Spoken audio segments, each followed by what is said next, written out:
Welcome to our newest episode about the Battle of Waterloo. Subscribe our channel and enjoy.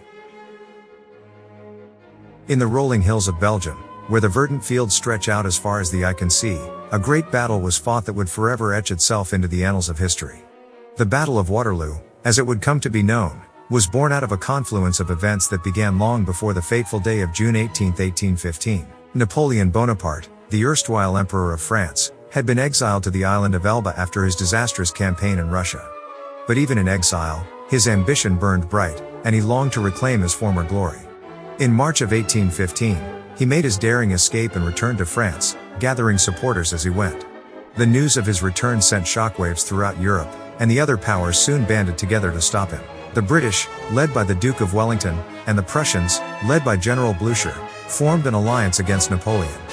The stage was set for a great battle, and both sides knew that the fate of Europe hung in the balance. On June 16, Napoleon's army clashed with the Prussians at the Battle of Ligny, while Wellington's forces held their ground at Quatre Bras.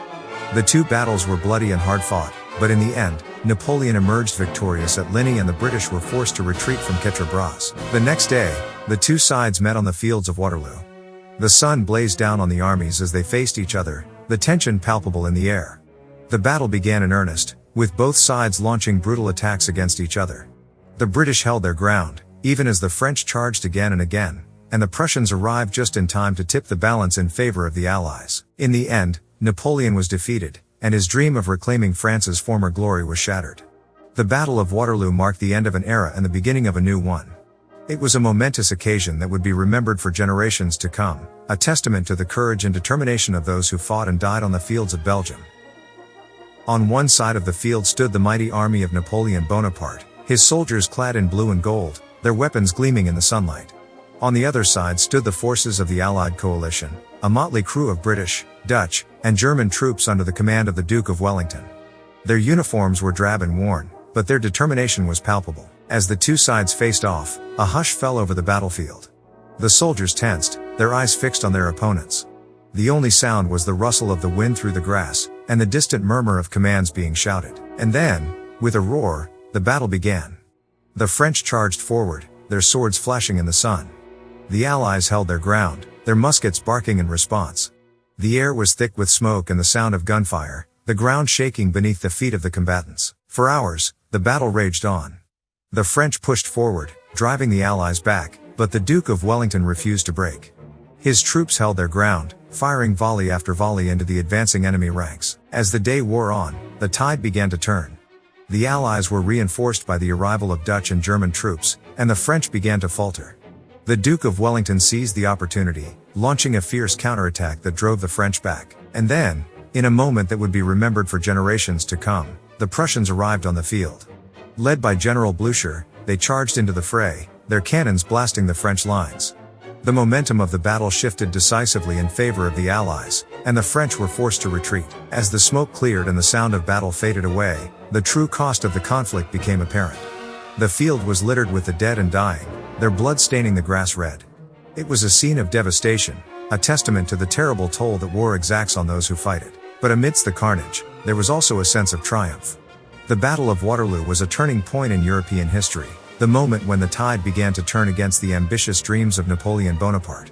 It was a victory for the Allied coalition, and a testament to the courage and determination of those who fought and died on that fateful day. On the vast expanse of the battlefield, the opposing armies stood poised for battle. The French forces, with their signature blue and gold uniforms, numbered around 72,000, while the Allied forces, a coalition of British, Dutch, and German troops, had a commanding advantage with approximately 118,000 soldiers at their disposal. The air was heavy with anticipation as the opposing sides faced each other across the grassy plain. The French soldiers, led by the indomitable Napoleon Bonaparte, stood tall and resolute, ready to do battle against the larger Allied forces. The Duke of Wellington, commander of the Allied forces, surveyed his troops with a steely gaze. He knew the odds were against him, but he was determined to fight to the bitter end. His soldiers, a motley crew of British, Dutch, and German troops, stood ready to defend their homeland against the French aggressors. As the battle began, the two sides clashed in a fierce struggle for dominance. The French, though outnumbered, fought with a fierce determination that belied their inferior numbers. Their sharpshooters picked off enemy soldiers with deadly accuracy, while their cavalry charged headlong into the fray, leaving a trail of destruction in their wake. The Allied forces, though larger in number, found themselves struggling to gain the upper hand. The French forces were fierce and disciplined, their resolve unbroken even as the battle raged on. But as the day wore on, the tide began to turn in favor of the Allies. Their superior numbers began to make a difference, and the French forces were slowly pushed back. The Duke of Wellington seized the opportunity, launching a fierce counterattack that took the French by surprise. And then, with a mighty roar, the Prussian forces arrived on the field. Their cannons boomed, their cavalry charged, and the French forces were overwhelmed. The Allied forces, buoyed by the arrival of their allies, pressed forward with renewed vigor, their swords and bayonets gleaming in the sunlight. The battle raged on for hours, the cries of the wounded and dying mingling with the roar of cannon fire and the clash of steel on steel.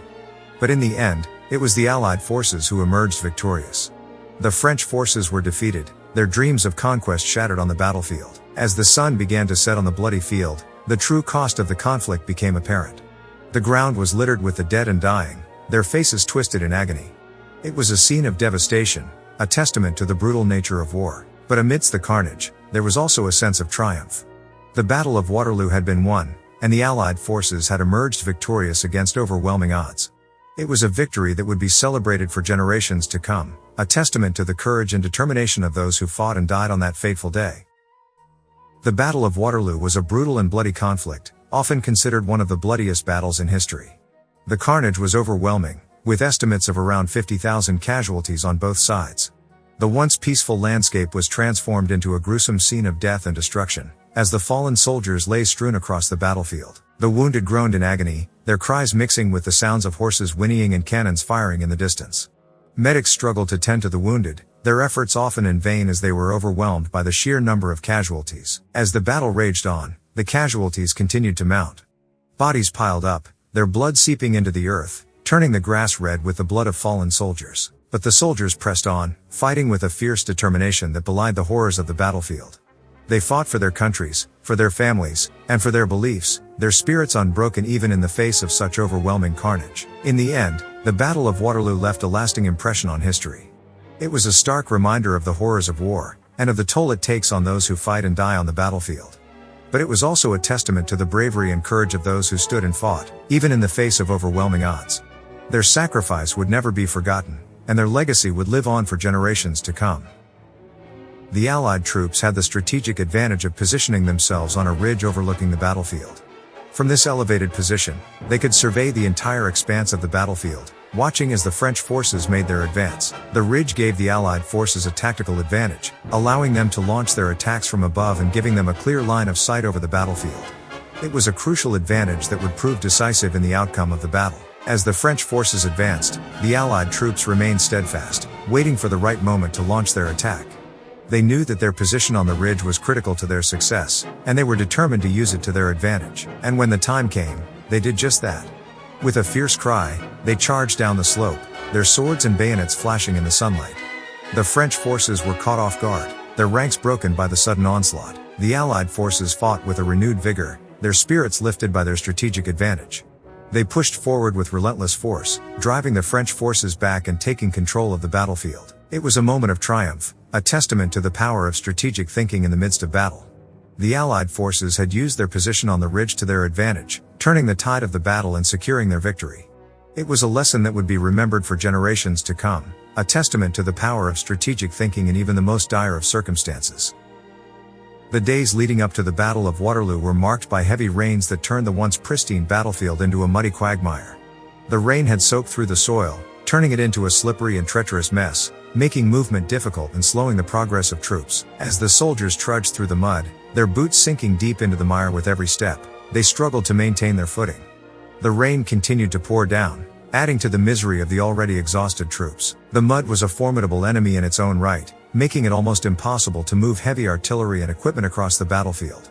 It slowed down the movement of troops and impeded their progress, making them easy targets for the opposing forces. As the battle raged on, the mud became a dangerous adversary. Soldiers slipped and fell, their footing uncertain, making them easy targets for the enemy.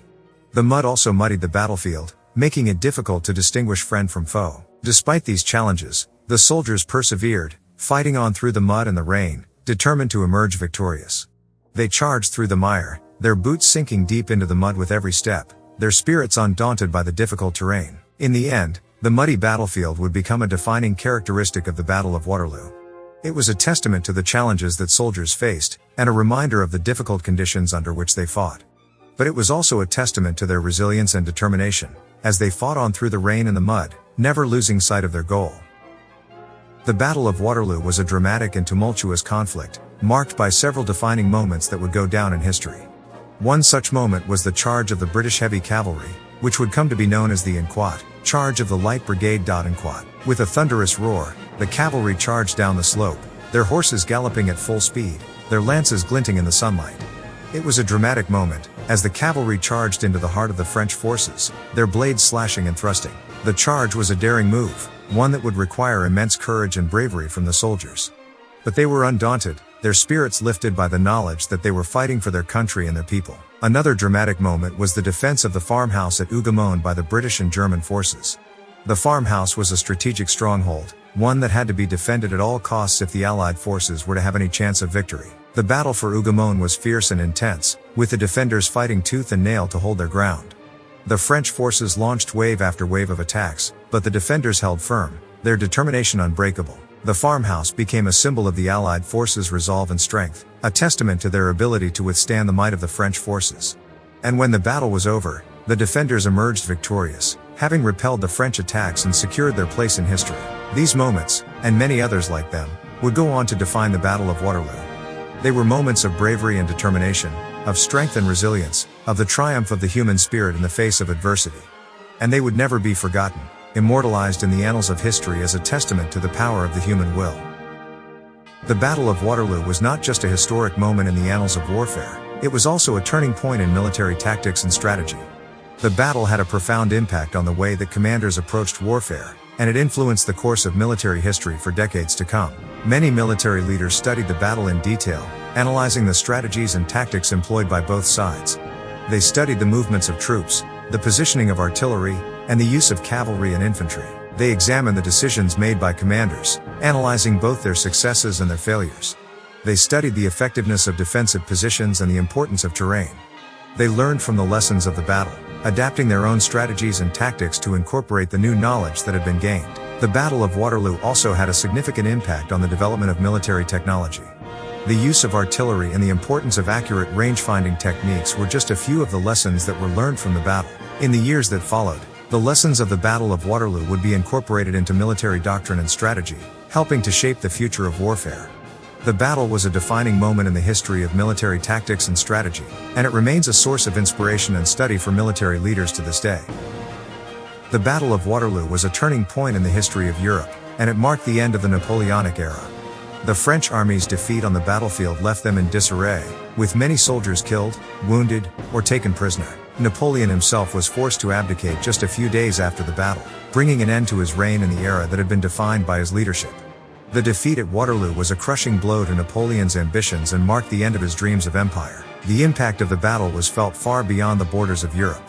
The fall of Napoleon and the end of the Napoleonic era had a profound impact on the political and social structures of Europe, and it set the stage for the emergence of new political movements and ideologies. The Battle of Waterloo remains one of the most significant moments in European history, a defining moment that shaped the course of the continent for generations to come. That's all for today. Thank you for watching.